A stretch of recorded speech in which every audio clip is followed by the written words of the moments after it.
नमस्कार दोस्तों, कालजयी कृतिया में आप सभी का स्वागत है। प्रस्तुत है मुंशी प्रेमचंद द्वारा लिखित उपन्यास निर्मला का 13वां भाग। निर्मला के पिछले भाग में आपने सुना कि निर्मला अपने मायके से वापस तो आ जाती है, पर जियाराम का व्यवहार उसे चिंता में डाल देता है। वह अपनी बेटी के भविष्य को लेकर सशंकित होती है। आगे क्या होता है जानने के लिए सुनिए निर्मला का 13वां भाग। चिंता में नींद कब आती है। निर्मला चारपाई पर करवटें बदल रही थी। कितना चाहती थी कि नींद आ जाए, पर नींद ने न आने की कसम खा ली थी। चिराग बुझा दिया था, खिड़की के दरवाजे खोल दिए थे। टिक टिक करने वाली घड़ी भी दूसरे कमरे में रखाई थी, पर नींद का नाम न था। जितनी बातें सोचनी थी सब सोच चुकी। चिंताओं का भी अंत हो गया, पर पलकें न झपकी। तब उसने फिर लैंप जलाया और एक पुस्तक पढ़ने लगी। 2-4 ही पृष्ठ पढ़े होंगे कि झपकी आ गई। किताब खुले रह गई। सहसा जियाराम ने कमरे में कदम रखा। उसके पांव थर थर कांप रहे थे। उसने कमरे में ऊपर नीचे देखा। निर्मला सोई हुई थी। उसके सिरहाने ताक पर एक छोटा सा पीतल का संदूकचा रखा हुआ था। जियाराम दबे पांव गया, धीरे से संदूकचा उतारा और बड़ी तेजी से कमरे के बाहर निकला। उसी वक्त निर्मला की आंखें खुल गईं। चौंक कर उठ खड़ी हुई। द्वार पर आकर देखा, कलेजा थक से हो गया। क्या यह जियाराम है? मेरे कमरे में क्या करने आया था? कहीं मुझे धोखा तो नहीं हुआ? शायद दीदी जी के कमरे से आया हो। यहाँ उसका काम ही क्या था? शायद मुझसे कुछ कहने आया हो। लेकिन इस वक्त क्या कहने आया होगा? इसकी नीयत क्या है? उसका दिल कांप उठा। मुंशी जी ऊपर छत पर सो रहे थे। मुंडेर न होने के कारण निर्मला ऊपर न सो सकती थी। उसने सोचा चलकर उन्हें जगाऊं, पर जाने की हिम्मत न पड़ी। शक्की आदमी है, न जाने क्या समझ बैठे और क्या करने पर तैयार हो जाएं। आकर फिर पुस्तक पढ़ने लगी। सवेरे पूछने पर आप ही मालूम हो जाएगा। कौन जाने मुझे धोखा ही हुआ हो। नींद में कभी कभी धोखा हो जाता है, लेकिन सवेरे पूछने का निश्चय कर भी उसे फिर नींद नहीं आई। सवेरे वह जलपान लेकर स्वयं जियाराम के पास गई तो वह उसे देखकर चौंक पड़ा। रोज तो भूंगी आती थी, आज यह क्यों आ रही है? निर्मला की ओर ताकने की उसकी हिम्मत न पड़ी। निर्मला ने उसकी ओर विश्वासपूर्ण नेत्रों से देखकर पूछा, रात को तुम मेरे कमरे में गए थे? जियाराम ने विस्मय दिखाकर कहा, मैं? भला मैं रात को क्या करने जाता? क्या कोई गया था? निर्मला ने इस भाव से कहा मानो उसे उसकी बात का पूरा विश्वास हो गया। हाँ, मुझे ऐसा मालूम हुआ कि कोई मेरे कमरे से निकला। मैंने उसका मुंह तो न देखा, पर उसकी पीठ देखकर अनुमान किया कि शायद तुम किसी काम से आए हो। इसका पता कैसे चले कौन था? कोई था जरूर, इसमें कोई संदेह नहीं। जियाराम अपने को निरपराध सिद्ध करने की चेष्टा कर कहने लगा, मैं तो रात को थिएटर देखने चला गया था। वहां से लौटा तो एक मित्र के घर लेट रहा। थोड़ी देर हुई लौटा हूँ। मेरे साथ और भी कई मित्र थे, जिससे जी चाहे पूछ ले। हाँ भाई, मैं बहुत डरता हूँ। ऐसा न हो कोई चीज़ गायब हो गई तो मेरा नाम लगे। चोर को तो कोई पकड़ नहीं सकता, मेरे मत्थे जाएगी। बाबूजी को आप जानते हैं, मुझे मारने दौड़ेंगे। निर्मला, तुम्हारा नाम क्यों लगेगा? अगर तुम ही होते तो भी तुम्हें कोई चोरी नहीं लगा सकता। चोरी दूसरे की चीज़ की जाती है, अपनी चीज़ की चोरी कोई नहीं करता। अभी तक निर्मला की निगाह अपने संदूकचे पर न पड़ी थी। भोजन बनाने लगी। जब वकील साहब कचहरी चले गए तो वह सुधा से मिलने चली। इधर कई दिनों से मुलाकात न हुई थी। फिर रात वाली घटना पर विचार परिवर्तन भी करना था। भुंगी से कहा, कमरे में से गहनों का बक्स उठा ला। भुंगी ने लौटकर कहा, वहां तो कहीं संदूक नहीं है, कहाँ रखा था? निर्मला ने चढ़कर कहा, एक बार में तो तेरा काम ही कभी नहीं होता, वहां छोड़कर और कहाँ जाएगा? अलमारी में देखा था। भुंगी, नहीं बहू जी, अलमारी में तो नहीं देखा, झूठ क्यों बोलूं? निर्मला मुस्करा पड़ी, बोली, जा देख, जल्दी आ। एक क्षण में भुंगी फिर खाली हाथ लौट आई। अलमारी में भी तो नहीं है, अब जहां बताओ वहां देखो। निर्मला छुंछलाकर यह कहती हुई उठ खड़ी हुई, तुझे ईश्वर ने आंखें ही न जाने किस लिए दी, देख उसी कमरे में से लाती हूं कि नहीं। भुंगी भी पीछे पीछे कमरे में गई। निर्मला ने ताक पर निगाह डाली, अलमारी खोल कर देखी, चारपाई के नीचे झांक कर देखा, फिर कपड़ों का बड़ा संदूक खोल कर देखा। संदूकचे का कहीं पता नहीं। आश्चर्य हुआ, आखिर संदूकचा गया कहाँ? सहसा रात वाली घटना बिजली की भांति उसकी आंखों के सामने चमक गई। कलेजा उछल पड़ा। अब तक निश्चिंत होकर खोज रही थी, अब ताप सा चढ़ाया। बड़ी उतावली से चारों ओर खोजने लगी, कहीं पता नहीं। जहाँ खोजना चाहिए था वहाँ भी खोजा और जहाँ नहीं खोजना चाहिए था वहाँ भी खोजा। इतना बड़ा संदूकचा बिछावन के नीचे कैसे छिप जाता? पर बिछावन बिछाड़ कर देखा। क्षण क्षण मुख की कांति मलिन होती जाती थी, प्राण कंठ में समाते जाते थे। अंत में निराश होकर उसने छाती पर एक घूंसा मारा और रोने लगी। गहने ही स्त्री की संपत्ति होते हैं, पति की और किसी संपत्ति पर उसका अधिकार नहीं होता। इन्हीं का उसे बल और गौरव होता है। निर्मला के पास 5-6 हजार के गहने थे। जब उन्हें पहनकर वह निकलती थी तो उतनी देर के लिए उल्लास से उसका हृदय खिला रहता था। एक एक गहना मानो विपत्ति और बाधा से बचाने के लिए एक एक रक्षास्त्र था। अभी रात ही उसने सोचा था, जिया राम की लौंडी बनकर वह न रहेगी। ईश्वर न करे कि वह किसी के सामने हाथ फैलाए। इसी खेवे से वह अपनी नाव को भी पार लगा लेगी और अपनी बच्ची को भी किसी न किसी घाट पहुंचा देगी। उसे किस बात की चिंता है? उन्हें तो कोई उसे छीन न लेगा। आज ये मेरे श्रृंगार हैं, कल को मेरे आधार हो जाएंगे। इस विचार से उसके हृदय को कितनी सांत्वना मिली थी। वह संपत्ति आज उसके हाथ से निकल गई। अब वह निराधार थी। संसार में उसका कोई अवलंब, कोई सहारा न था। उसकी आशाओं का आधार जड़ से कट गया। वह फूट फूट कर रोने लगी। ईश्वर, तुमसे इतना भी न देखा गया। मुझ दुखिया को तुमने यूं ही अपंग बना दिया था, अब आंखें भी फोड़ दी। अब वह किसके सामने हाथ फैलाएगी, किसके द्वार पर भीख मांगेगी? पसीने से उसकी देह भींग गई। रोते रोते आंखें सूज गईं। निर्मला सिर नीचा किए रो रही थी। रुक्मणी उसे धीरज दिला रही थी, लेकिन उसके आंसू न रुकते थे।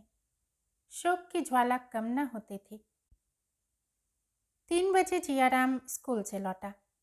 निर्मला उसके आने की खबर पाकर विक्षिप्त की भांति उठी और उसके कमरे के द्वार पर आकर बोली, भैया, दिल लगी की हो तो दे दो, दुखिया को सताकर क्या पाओगे? जियाराम एक क्षण के लिए कातर हो उठा। चोर कला में उसका यह पहला ही प्रयास था। यह कठोरता जिससे हिंसा में मनोरंजन होता है, अभी तक उसे प्राप्त न हुई थी। यदि उसके पास संदूकचा होता और फिर इतना मौका मिलता कि उसे ताक पर रख आवे, तो कदाचित वह उस मौके को न छोड़ता। लेकिन संदूक उसके हाथ से निकल चुका था। यारों ने उसे सराफे में पहुंचा दिया था और औने पौने दाम में बेच डाला था। चोरों की झूठ के सिवा और कौन रक्षा कर सकता है? बोला, भला अम्मा जी, मैं आपसे ऐसी दिल लगी करूँगा? आप अभी तक मुझ पर शक करती जा रही हैं। मैं कह चुका कि मैं रात को घर में न था, लेकिन आपको यकीन ही नहीं आता। बड़े दुख की बात है कि मुझे आप इतना नीच समझती हैं। निर्मला ने आंसू पोंछते हुए कहा, मैं तुम्हारे पर शक नहीं करती भैया, तुम्हें चोरी नहीं लगाती। मैंने समझा शायद दिल लगी की हो। जियाराम पर वह चोरी का संदेह कैसे कर सकती थी? दुनिया यही तो कहेगी कि लड़के की मां मर गई है तो उस पर चोरी का इल्जाम लगाया जा रहा है। मेरे मुंह में ही तो कालिख लगेगी। जियाराम ने आश्वासन देते हुए कहा, चलिए मैं देखूं आखिर ले कौन गया, चोर आया किस रास्ते से। भंगी, भैया तुम चोरों के आने को कहते हो, चूहे के बिल से तो निकल ही आते हैं। यहाँ तो चारों ओर ही खिड़कियां हैं। जियाराम, खूब अच्छी तरह तलाश कर लिया है। निर्मला, सारा घर तो छान मारा, अब कहाँ खोजने को कहते हो। जियाराम, आप लोग सो भी तो जाती हैं मुर्दों से बाजी लगाकर। 4 बजे मुंशी जी घर आए तो निर्मला की दशा देखकर पूछा, कैसी तबीयत है, कहीं दर्द तो नहीं है? कह कहकर उन्होंने आशा को गोद में उठा लिया। निर्मला कोई जवाब न दे सकी, फिर रोने लगी। भोंगी ने कहा, ऐसा कभी नहीं हुआ था। मेरी सारी उम्र इसी घर में कट गई, आज तक एक पैसे की चोरी नहीं हुई। दुनिया यही कहेगी कि भोंगी का काम है। अब तो भगवान ही पत पानी रखे। मुंशी जी अचकन के बटन खोल रहे थे, फिर बटन बंद करते हुए बोले, क्या हुआ, कोई चीज चोरी हो गई? भोंगी, बहू जी के सारे गहने उठ गए। मुंशी जी, कहाँ रखे थे? निर्मला ने सिसकियां लेते हुए रात की सारी घटना बयान कर दी, पर जियाराम की सूरत के आदमी के अपने कमरे से निकलने की बात न कही। मुंशी जी ने ठंडी सांस भरकर कहा, ईश्वर भी बड़ा अन्यायी है, जो मरे उन्हीं को मारता है। मालूम होता है अदिन आ गए हैं। मगर चोर आया तो किधर से? कहीं सेंध नहीं पड़ी और किसी तरफ से आने का रास्ता नहीं। मैंने तो कोई ऐसा पाप नहीं किया जिसकी मुझे यह सजा मिल रही है। बार बार कहता रहा, गहने का संदूकचा ताक पर मत रखो, मगर कौन सुनता है। निर्मला, मैं क्या जानती थी कि यह गजब टूट पड़ेगा। मुंशी जी, इतना तो जानती थी कि सब दिन बराबर नहीं जाते। आज बनवाने जाऊं तो 10,000 से कम न लगेंगे। आजकल अपनी जो दशा है वह तुमसे छिपी नहीं, खर्च भर का मुश्किल से मिलता है। गहने कहाँ से बनेंगे? जाता हूँ, पुलिस में इत्तला कराता हूँ, पर मिलने की उम्मीद न समझो। निर्मला ने आपत्ति के भाव से कहे, जब जानते हैं कि पुलिस में इत्तला करने से कुछ न होगा तो क्यों जा रहे हैं? मुंशी जी, दिल नहीं मानता और क्या, इतना बड़ा नुकसान उठाकर चुपचाप तो नहीं बैठ जाता। निर्मला, मिलने वाले होते तो जाते ही क्यों, तकदीर में न थे तो कैसे रहते। मुंशी जी, तकदीर में होंगे तो मिल जाएंगे, नहीं तो गए तो हैं ही। मुंशी जी कमरे से बाहर निकले। निर्मला ने उनका हाथ पकड़कर कहा, मैं कहती हूँ मत जाओ, कहीं ऐसा ना हो लेने के देने पड़ जाए। मुंशी जी ने हाथ छुड़ा कर कहा, तुम भी बच्चों की सी जिद कर रही हो। 10,000 का नुकसान ऐसा नहीं है जिसे मैं यूं ही उठा लूं। मैं रो नहीं रहा हूं, पर मेरे हृदय पर जो बीत रही है वह मैं ही जानता हूं। यह चोट मेरे कलेजे पर लगी है। मुंशी जी और कुछ न कह सके, गला फंस गया। वह तेजी से कमरे से निकल आए और थाने पर जा पहुंचे। थानेदार उनका बहुत लिहाज करता था। उसे एक बार रिश्वत के मुकदमे से बरी करा चुके थे। उनके साथ ही तफ्तीश करने आ पहुंचा। नाम था अलायार खां। शाम हो गई थी। थानेदार ने मकान के अगवाड़े पिछवाड़े घूम घूम कर देखा। अंदर जाकर निर्मला के कमरे को गौर से देखा। ऊपर की मुंडेर की जांच की। मोहल्ले के 2-4 आदमियों से चुपके चुपके कुछ बातें की और तब मुंशी जी से बोले, जनाब, खुदा की कसम, यह किसी बाहर के आदमी का काम नहीं। खुदा की कसम, अगर कोई बाहर का आदमी निकले तो आज से थानेदारी करना छोड़ दो। आपके घर में कोई मुलाजिम ऐसा तो नहीं है जिस पर आपको सुबह हो? मुंशी जी, घर में तो आजकल सिर्फ एक महरी है। थानेदार, अजी वह पगली है। यह किसी बड़े शातिर का काम है, खुदा की कसम। मुंशी जी, तो घर में और कौन है? मेरे दोनों लड़के हैं, स्त्री है और बहन है। इनमें से किस पर शक करूं?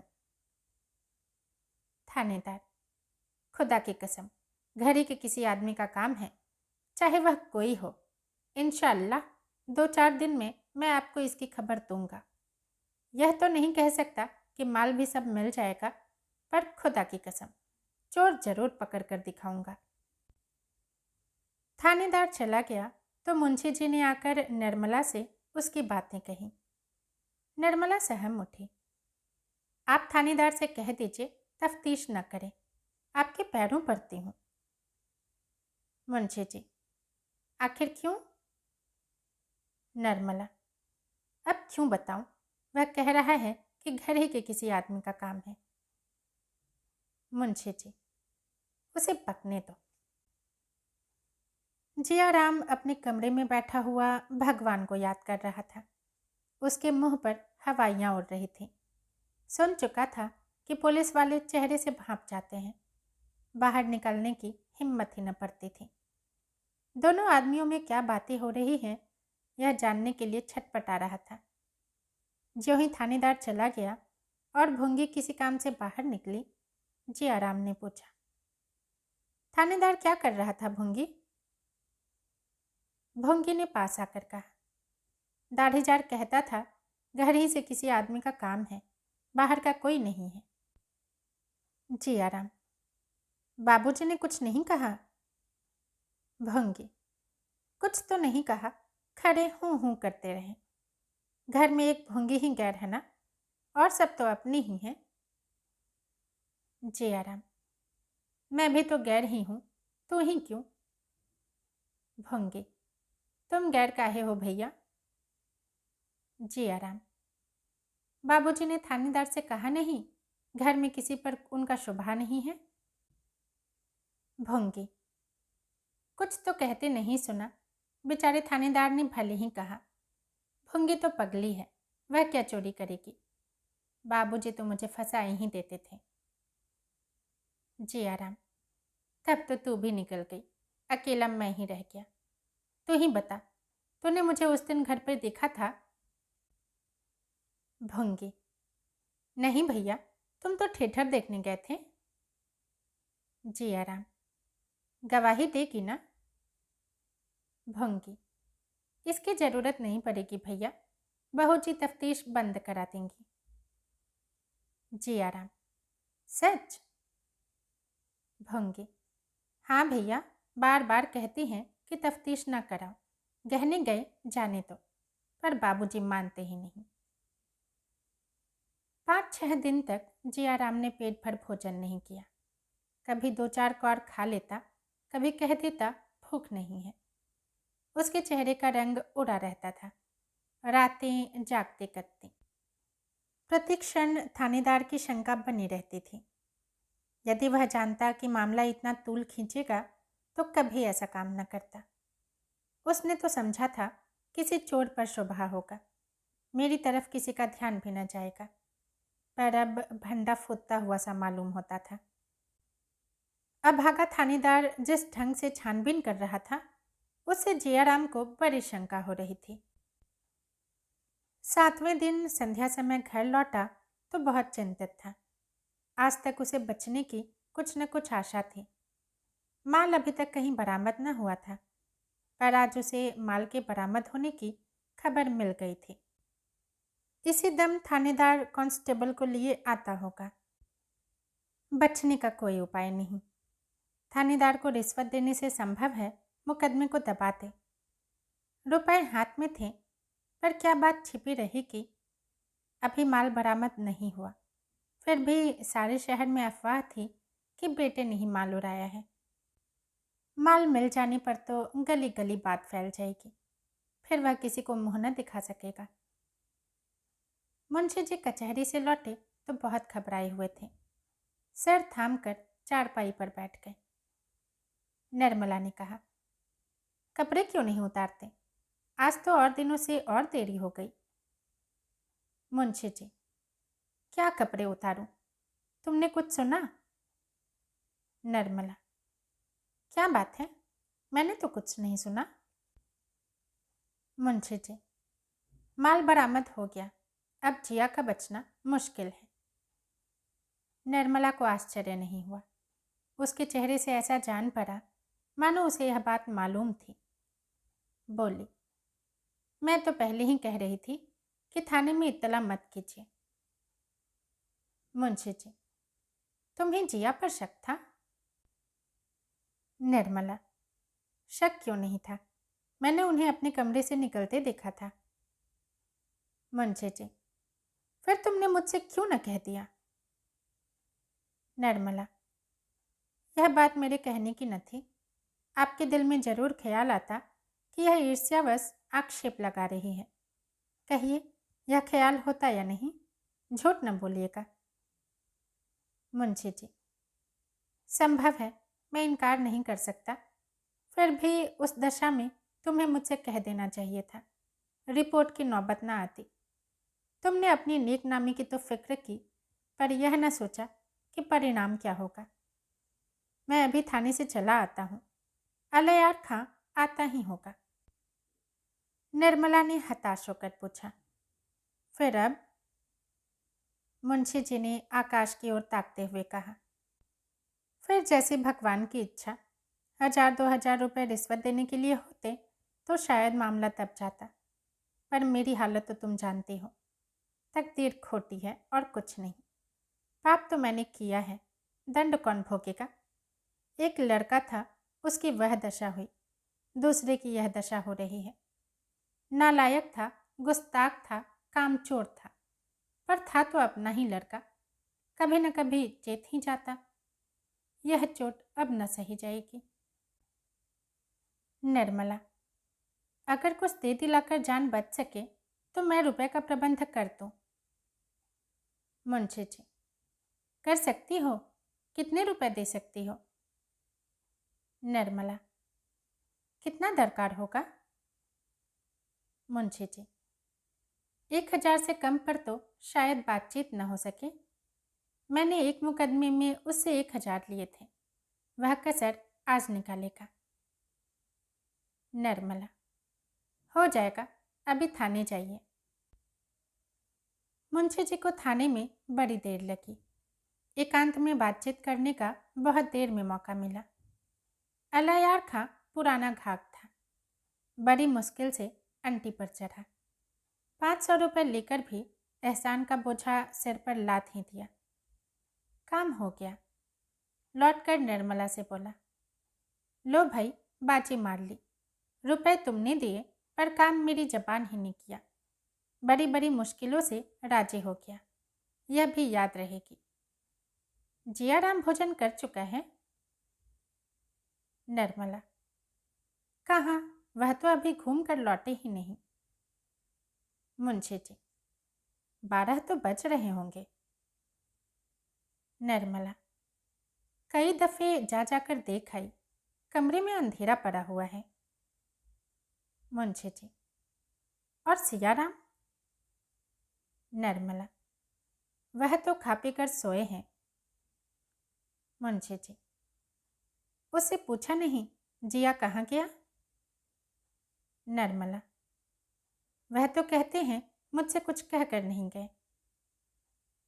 मुंशी जी को कुछ शंका हुई।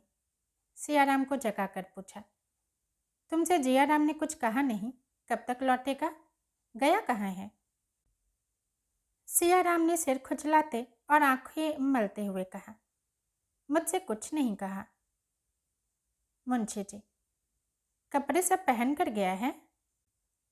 सियाराम, जी नहीं, कुर्ता और धोती। मुंशी जी, जाते वक्त खुश था? सियाराम, खुश तो नहीं मालूम होते थे। कई बार अंदर आने का इरादा किया पर देहरी से ही लौट गए। कई मिनट तक साइबान में खड़े रहे। चलने लगे तो आंखें पोंछ रहे थे। इधर कई दिन से अक्सर रोया करते थे। मुंशी जी ने ऐसी ठंडी सांस ली मानो जीवन में अब कुछ नहीं रहा और निर्मला से बोले, तुमने किया तो अपनी समझ में भले ही के लिए, पर कोई शत्रु भी मुझ पर इससे कठोर आघात न कर सकता था। जियाराम की माता होती तो क्या वह यह संकोच करती? कदापि नहीं। निर्मला बोली, जरा डॉक्टर साहब के यहाँ क्यों नहीं चले जाते?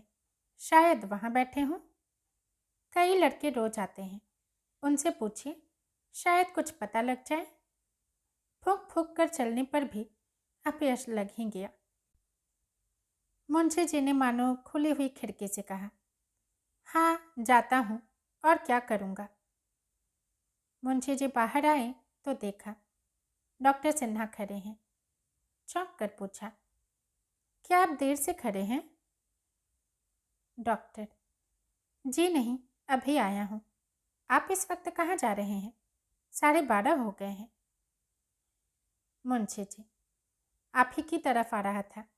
जियाराम अभी तक घूमकर नहीं आया। आपकी तरफ तो नहीं गया था? डॉक्टर सिन्हा ने मुंशी जी के दोनों हाथ पकड़ लिए और इतना कह पाए थे, भाई साहब, अब धैर्य से काम। कि मुंशी जी गोली खाए हुए मनुष्य की भांति जमीन पर गिर पड़े। दोस्तों, उपन्यास का 13वां भाग यहीं समाप्त होता है। यदि पसंद आया हो तो लाइक करें और चैनल को सब्सक्राइब भी ज़रूर करें। धन्यवाद।